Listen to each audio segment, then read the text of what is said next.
नमस्कार। आप देख रहे हैं संतोष पाठक ऑफिशियल। मैं हूं आपके साथ शिव कुमार मिश्रा। मेरे साथ हैं संतोष पाठक जी। संतोष जी का बहुत बहुत स्वागत, बहुत बहुत अभिनंदन। बहुत बहुत धन्यवाद शिव जी और तमाम दर्शकों को नमस्कार। और क्यों लगता है साहेब को डर, और इतना ज्यादा डर गए हैं? अभी तो जमीन पर मामला उतरा ही नहीं है। अभी तो लोगों ने हस्ताक्षर करने शुरू कर दिए हैं।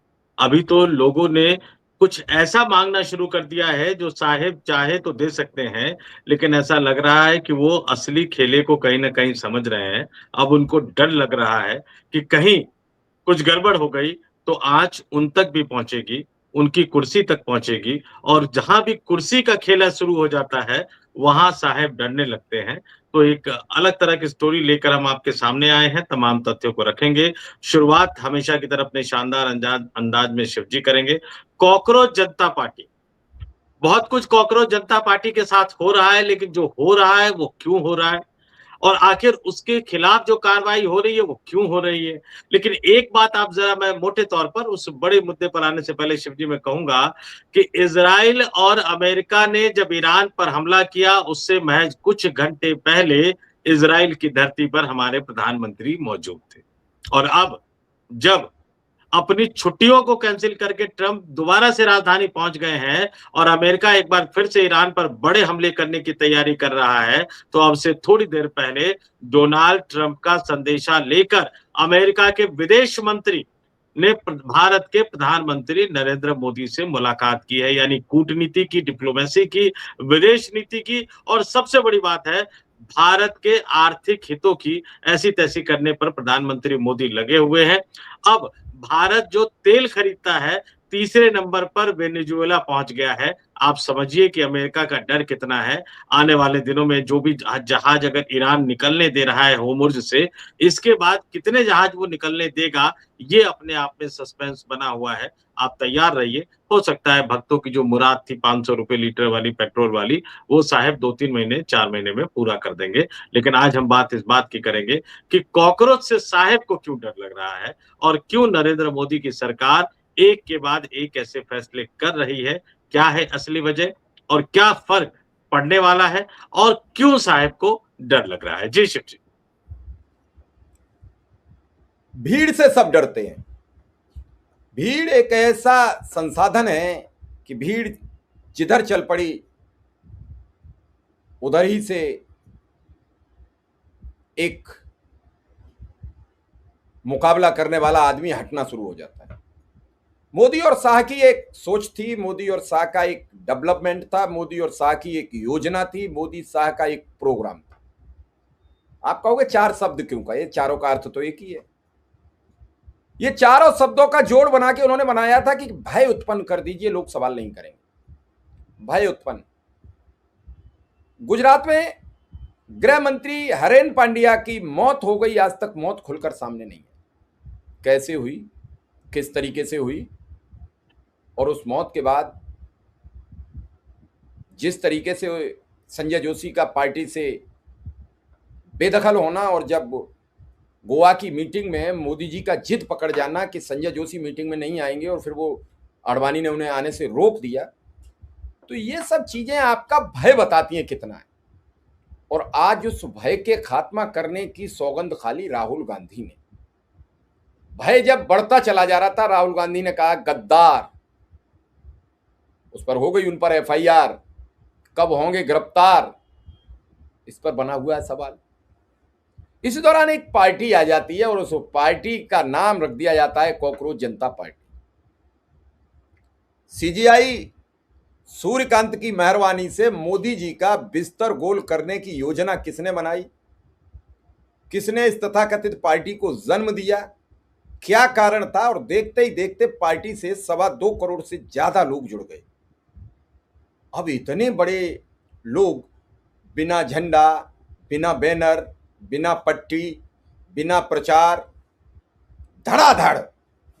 कभी कभी तो मैंने देखा संतोष जी कि मैंने 1 मिनट में हैंडल देखा और दोबारा रिफ्रेश किया तो 2 लोग बढ़ गए, 2 लाख लोग बढ़ गए।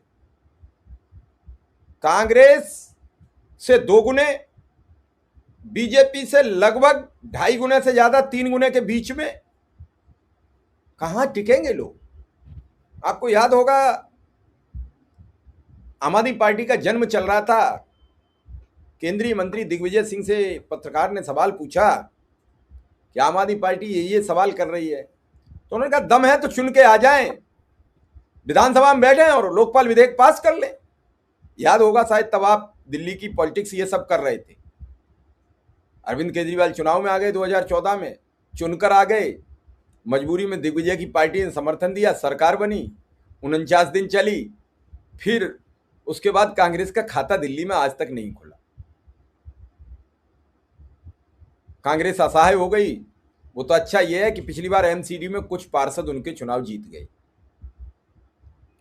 इस सब का मेरा कहने का तात्पर्य यह है कि मोदी जी ये न कह बैठे काकरोच पार्टी से कि धर्मेंद्र प्रधान का इस्तीफा मैं तो नहीं लेता, दम है तो चुन के आ जाओ। इस समय भावनाएं ऐसी बन गई हैं, और कितना प्रोपेगेंडा बनाया।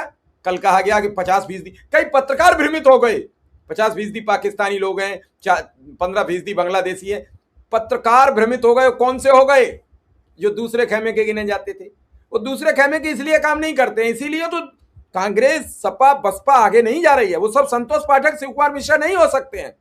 वो व्यूज के लिए काम करते हैं, वो सरकार गिराने बनाने का काम करते हैं, वो झूठ बोलने का काम करते हैं 24 घंटे। इसीलिए तो विपक्ष खड़ा नहीं हो पा रहा है।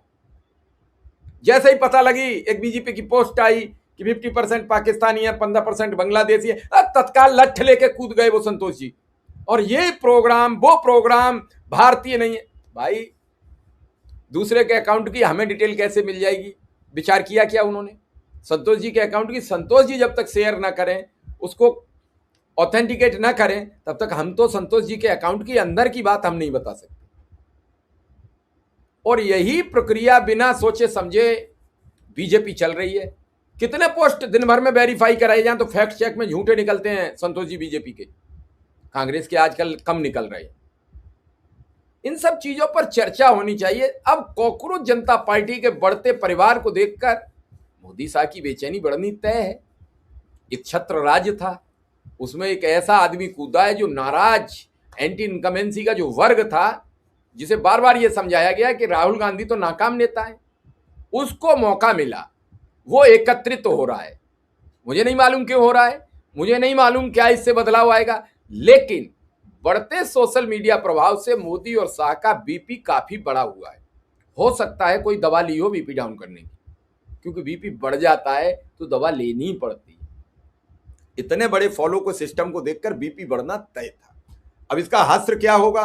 उनके अकाउंट बंद हो रहे हैं, उनकी वेबसाइट बंद हो रही है, और वो लगातार फंसते चले जा रहे हैं। हालांकि इनकी सब हमने डिटेल निकाली। हम कॉकरोच पार्टी 3 लोगों को फॉलो करती है। अभिजीत दीप के इसके संस्थापक सदस्य हैं, जो कभी आम आदमी पार्टी का सोशल मीडिया देख चुके हैं और इस बार चुनाव भी लड़ चुके हैं। दूसरे उनके हैं घनानंद। वो जो घनानंद है, वो पहले कांग्रेस को लेकर बहुत बहुत घटिया पोस्ट लिख चुके हैं। अब उनके स्क्रीनशॉट आ रहे हैं 2013 से पहले के। तो कुल मिला के ये समझ में अभी तक नहीं आ पा रहा है। प्रोडक्ट तो है ये किसी के, कोई न कोई तो पीछे से है कि रात को तैयारी होती है। आज उत्तराखंड का पूरा पेज बन के, मैं संतोष जी मुझे 1 मिनट और दे दो। उत्तराखंड का पूरा पेज बन के तैयार हो गया। गुजरात के आम आदमी पार्टी के ट्विटर हैंडल का नाम बदला गया 21 मई को बदला गया, और उसको कर दिया गया कॉकरोच जनता पार्टी। तो कहीं तो कुछ राज है, उसके सबूत है मेरे पास। मैंने स्क्रीनशॉट अपने प्रोग्राम में भी दिखाए हैं, और हो सकता है इस प्रोग्राम में भी दिखा दूं। लेकिन क्या सच्चाई है, क्या असलियत है, ये मैं संतोष जी से भी समझने का प्रयास करूंगा। देखिए सर जी, सबसे पहली बात तो सोनिया गांधी के लिए जिन तरह के शब्दों का इस्तेमाल ये लोग इन्होंने किया अतीत में, वो निंदनीय है, भर्त्सना योग्य है, और इस तरह के शब्दों का इस्तेमाल कतई नहीं होना चाहिए उस नेत्री के बारे में जो अपना देश छोड़कर भारत की बहू के रूप में हमारे देश में आई और राजनीति में लंबे समय तक रही हैं, और राजनीतिक रूप से तो कोई उन पर कोई आरोप नहीं लगा सकता है।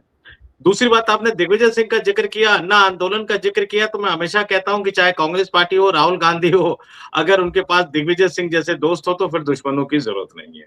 ये कॉकरोच जनता पार्टी में भी जिस तरह से दिग्विजय सिंह कह रहे हैं कि अरे ये भी एजेंडा जोड़ लो इसमें। अरे आप कांग्रेस पार्टी के राज्यसभा सांसद हो, इस बार राज्यसभा रिन्यू नहीं हो रही है, तो इसका मतलब थोड़ी है कि आप कॉकरोच जनता पार्टी को कहोगे ये भी जोड़ ले। फिर आपका दीपेंद्र हुड्डा हो, शशि थरूर हो, कई सारे लोग हैं। खैर, लेकिन 2-3 चीजें आप समझिए। अमित शाह, नरेंद्र मोदी इसी सोशल मीडिया का प्रयोग करके इस देश के सत्ता में बैठे हुए हैं और इसलिए उनको डर लग रहा है कि सोशल मीडिया की हवा जो सीधी जा रही है, अगर वो लेफ्ट या राइट हो गई तो उनकी कुर्सी हिल जाएगी। और इसलिए क्या हो रहा है, दुनिया की सबसे बड़ी तथाकथित राजनीतिक पार्टी होने का दावा करने वाली भारतीय जनता पार्टी एक सोशल मीडिया पर जन्म लेने वाली कॉकरोच जनता पार्टी। पहले आपने एक्स अकाउंट बंद कर दिया, वो राष्ट्रीय सुरक्षा का हवाला दिया गया, वेबसाइट डाउन कर दी गई, अब वो कह रहे हैं कि इंस्टाग्राम को भी वो ओपन नहीं कर पा रहे हैं, एक्सेस नहीं कर पा रहे हैं। और यहाँ पे कॉकरोच जनता पार्टी ने आज जो है अपना इंस्टाग्राम अकाउंट भी हैक होने का दावा किया और पार्टी ने यह भी कहा कि सरकार ने हमारी वेबसाइट जो है वो भी बंद कर दी है, डाउन कर दी है। पार्टी ने लिखा है कि सरकार कॉकरोच से इतनी डरी हुई क्यों है, लेकिन यह तानाशाही रवैया भारत के युवाओं की आंखें खोल रहा है। हमारा एकमात्र गुनाह यह है कि हम अपने लिए एक बेहतर भविष्य की मांग कर रहे थे, लेकिन आप इतनी आसानी से हमसे पीछा नहीं छुड़ा सकते। हम अभी एक नए घर पर काम कर रहे हैं, कॉकरोच कभी नहीं डरते। ये तानाशाही का जिक्र, और पता नहीं क्यों आज डोनाल्ड ट्रंप का एक बयान आया है कि लोग उन्हें तानाशाह कहते हैं तो उनको अच्छा लगता है, लेकिन लोग उनको बेवकूफ कहते हैं, वो उनको अच्छा नहीं लगता है।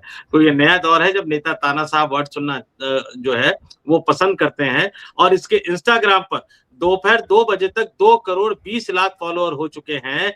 एक्स पर भी फॉलोअर्स की संख्या 2 लाख पार कर चुकी है। व्हाट्सएप पर जो ये कॉकरोच जनता पार्टी के संस्थापक है अभिजीत दिपके, वो कह रहे हैं कि व्हाट्सएप पर उन्हें जान से मारने की धमकियां मिल रही हैं, कई तरह की बातें निकलकर सामने आ रही है। लेकिन एक जबरदस्त बात मैं बता देता हूं, कॉकरोच जनता पार्टी ने एक ऑनलाइन पिटीशन जारी किया था।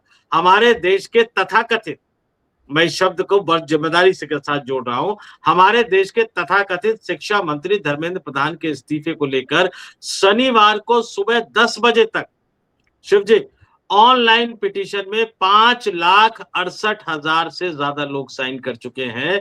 और अगर इसी रफ्तार से ये चलता रहा तो 50 लाख 60 लाख से ज्यादा लोग धर्मेंद्र प्रधान के इस्तीफे की मांग वाले पिटीशन पे साइन कर लेंगे। साहेब का डर क्या है, नरेंद्र मोदी का डर क्या है कि अगर 50-60 लोग धर्मेंद्र प्रधान के इस्तीफे की मांग कर रहे हैं और चूंकि वो धर्मेंद्र प्रधान के सर पर अपना हाथ रख चुके हैं, वो धर्मेंद्र प्रधान का इस्तीफा ले नहीं सकते। तो अगर कॉकरोच जनता पार्टी ने नरेंद्र मोदी के इस्तीफे की मांग को लेकर पिटीशन शुरू कर दिया, तब पता नहीं, तब तो स्पीड 4-5 गुना ज्यादा होगी। हो सकता है कि 1.5 से 2 करोड़ लोग जो हैं उस पिटीशन पर साइन कर दे। यानी नरेंद्र मोदी का सबसे बड़ा डर जो है वो यही सता रहा है। नहीं तो एक पार्टी जो कि कायदे से खड़ी भी नहीं हुई है, सोशल मीडिया पर बनी है, उसको आप राष्ट्रीय सुरक्षा के लिए खतरा बताकर उसके अकाउंट को, जो एक्स अकाउंट को, इंस्टा अकाउंट को आप बंद करने की कोशिश करते हैं, वेबसाइट को डाउन कर देते हैं।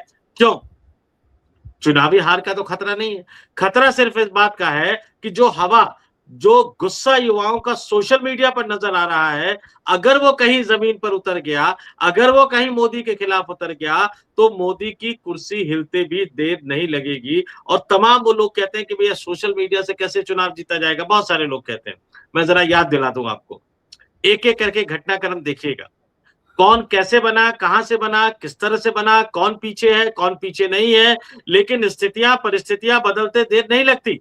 जिन बाला साहब ठाकरे को कांग्रेस पार्टी ने खड़ा किया था एक जमाने में, उन्हीं बाला साहब ठाकरे ने कांग्रेस पार्टी को महाराष्ट्र की सत्ता के लिए तरसा दिया था, तड़पा दिया था। आम आदमी पार्टी को खड़ा करने में जिस तरह से आरएसएस की भूमिका रही हो या भारतीय जनता पार्टी के नेताओं की भूमिका रही हो, मैंने तो बहुत गहराई से उस आंदोलन को कवर किया है। 2013 का विधानसभा चुनाव दिल्ली का, अगर मैं ढंग से याद कर पा रहा हूं, शीला दीक्षित को विधानसभा में हराया अरविंद केजरीवाल ने नई दिल्ली विधानसभा से, और पूरे दिल्ली में कांग्रेस पार्टी को हराया, 3 बार की मुख्यमंत्री को हराकर सत्ता से बाहर किया। 28 विधानसभा सीटें अरविंद केजरीवाल ने जीती, लेकिन 32 विधानसभा सीट भारतीय जनता पार्टी ने जीती थी। दर्शक मेरे कहे को गौर से देखें, अरविंद केजरीवाल का एक ऑरा बन गया था।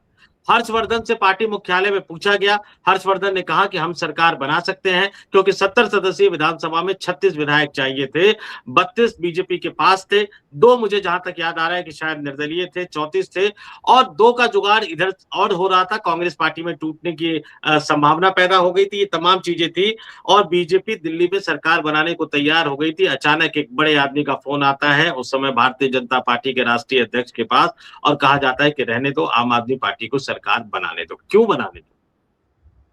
क्यों बनाने दो आम आदमी पार्टी को सरकार?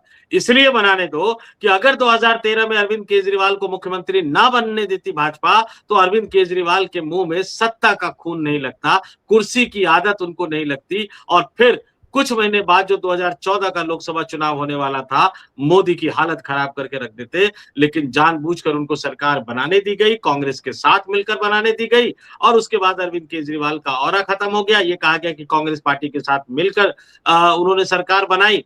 ऑरा खत्म हो जाता है तो बहुत कुछ खत्म हो जाता है। उसके बाद 49 दिन के बाद इस्तीफा दिया, मुझे याद है शायद 14 फरवरी को उन्होंने इस्तीफा दिया था। उसके बाद वो लोकसभा चुनाव लड़ने के लिए उतरे, खुद पहुंच गए वाराणसी मोदी के खिलाफ लड़ने के लिए, कुमार विश्वास को भेज दिया अमेठी राहुल गांधी के खिलाफ लड़ने के लिए। ये तमाम चीजें वो करते रहे, लेकिन ऑरा खत्म तो केजरीवाल खत्म। और केजरीवाल के आंदोलन, वो आंदोलन क्या था शिव जी? भ्रष्टाचार को लेकर शुरू हुआ था, सोशल मीडिया से शुरू हुआ था, धीरे धीरे वो फैलता चला गया। कांग्रेस के नेताओं की बेवकूफियों ने उसको और बढ़ाया, और उस आंदोलन का फायदा उठाकर नरेंद्र मोदी 2014 में प्रधानमंत्री बन गए, क्योंकि उस आंदोलन के जरिए कांग्रेस पार्टी को, यूपीए गठबंधन को महाकरप्ट पार्टी और महाकरप्ट गठबंधन साबित कर दिया गया था। बहुत थोड़ा सा पीछे और ले जाऊंगा, जो 1975 का जो आंदोलन हुआ, एक हॉस्टल में छात्रों के मेस का फीस बढ़ा दिया गया था, उसी को लेकर आंदोलन शुरू हुआ। गुजरात की धरती से शुरू हुआ आंदोलन बिहार पहुंचा, उसके बाद में जयप्रकाश उसमें जुड़े, तमाम राजनीतिक दल जुड़ते चले गए। जयप्रकाश ने दिल्ली के रामलीला मैदान में एक रैली की, लोगों से सरकार के साथ असहयोग करने की अपील की, जहां तक मुझे याद आ रहा है शायद दिल्ली में ही हुई थी वो रैली। और उसके बाद इंदिरा गांधी ने डर के मारे आपातकाल लगा दिया था, और फिर आपातकाल जब हटा तो उसके बाद पहली बार कांग्रेस पार्टी को हार कर सत्ता से बाहर होना पड़ा। ये दो एग्जाम्पल मैं बता रहा हूं कि मोदी को डर क्यों लग रहा है। आप छोड़ दीजिए कि कितना भी इनके खिलाफ नकारात्मक अभियान चला दीजिए कि इसमें पाकिस्तानी है, इसमें बांग्लादेशी है, क्या नरेंद्र मोदी के एक्स अकाउंट पर जितने फॉलोअर हैं सब भारतीय हैं क्या? कभी इसको सोचा जाए तो आपको सच पता लग जाएगा। क्या भारतीय जनता पार्टी के सोशल मीडिया अकाउंट पर जितने फॉलोअर हैं सब भारतीय हैं क्या? और एक बात और, कि जब भी चुनावी फिजा बदलेगी तो चुनाव तो कोई हिंदुस्तानी ही लड़ेगा। आप ये मान लीजिए, कोई पाकिस्तानी बांग्लादेशी भारत में चुनाव नहीं लड़ सकता, चुनाव तो हिंदुस्तानी ही लड़ेगा। और ये पार्टी जो अभी आपको सोशल मीडिया पर नजर आ रही है, ये पार्टी आने वाले दिनों में आपको अगर सड़क पर नजर आने लगी तो फिर आपकी हालत खराब हो जाएगी, आपके लिए सत्ता में बने रह पाना मुश्किल हो जाएगा। और यही डर भारतीय जनता पार्टी को सता रहा है, और इसी डर के कारण भारतीय जनता पार्टी कार्रवाई करती हुई नजर आ रही है। भारतीय जनता पार्टी बड़ी कार्रवाई करती हुई नजर आ रही है, लेकिन ये कार्रवाई आग में घी का काम कर रहा है। आप इसको समझिए कि जैसे जैसे ये कार्रवाई आप कर रहे हैं, लोगों को पता लग रहा है कि आप डर रहे हैं, और जब लोगों को ये पता लगेगा कि आप डर रहे हैं, तो ये जो डर है वो और ज्यादा लोगों को आपके ऊपर हावी होने का मौका देगा। एक बात मैं बहुत साफ स्पष्ट तौर पर कहता हूं, कॉकरोच जनता पार्टी ये बता रही है, इसके पीछे क्या है, इसके पीछे तमाम चीजें क्या है, बहुत सारी चीजें भी आएंगी, हम भी इस पर विस्तार से स्टोरी करेंगे। मैं खुद इसके रिसर्च पर लगा हुआ हूं, अभिजीत से खुद ही मैंने उनके इंटरव्यू के लिए रिक्वेस्ट किया, पता नहीं अभी तक इंटरव्यू नहीं आ रहा है, क्योंकि उसमें मैंने एक लाइन लिख दी है कि भैया सवाल मेरे होंगे, जवाब आपके होंगे। यानी सवाल मैं डिक्टेट में किसी से ले नहीं सकता, सवाल तो मैं अपने ही पूछूंगा।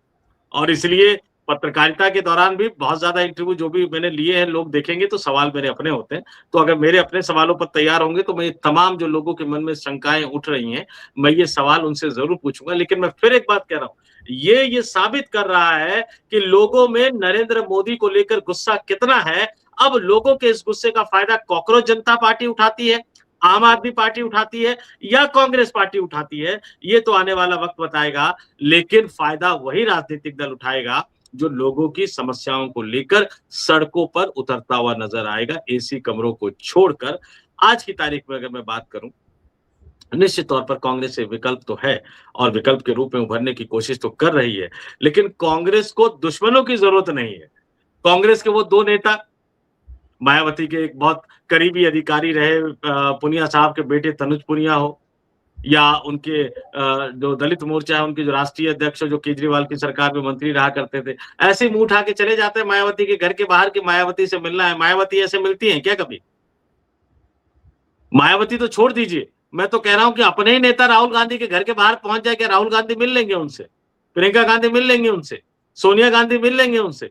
दिल्ली में कोई अरविंद केजरीवाल आज नहीं है, ना विपक्ष के नेता है, ना कुछ है, ना सांसद है, ना विधायक है, लेकिन कोई भी मुंह उठा के चला जाएगा, अरविंद केजरीवाल मिल लेंगे क्या उनसे? जाहिर सी बात है कि इस तरह की नौटंकी करके आप अखिलेश यादव पर प्रेशर डालने की कोशिश करते हैं, तो जब आप खुद ही अपने सहयोगी दलों से लड़ते रहेंगे, आपके नेता इसी तरह से नौटंकी करते रहेंगे, आपकी चुनावी संभावनाओं को पलीता लगाते हुए नजर आएंगे, तो फिर आप कहां भारतीय जनता पार्टी को हरा पाएंगे? तो राहुल गांधी को अपने दोस्तों से बहुत ज्यादा सीखने की जरूरत है। और मायावती की जहां तक बात है, देखिए एक बात बिल्कुल सही है शिव जी, इस देश की राजनीति में दो तीन चीजें तो आप मान लीजिए। इस देश में इकलौते हमारे देश के संविधान निर्माता बाबा साहब भीमराव अंबेडकर हैं।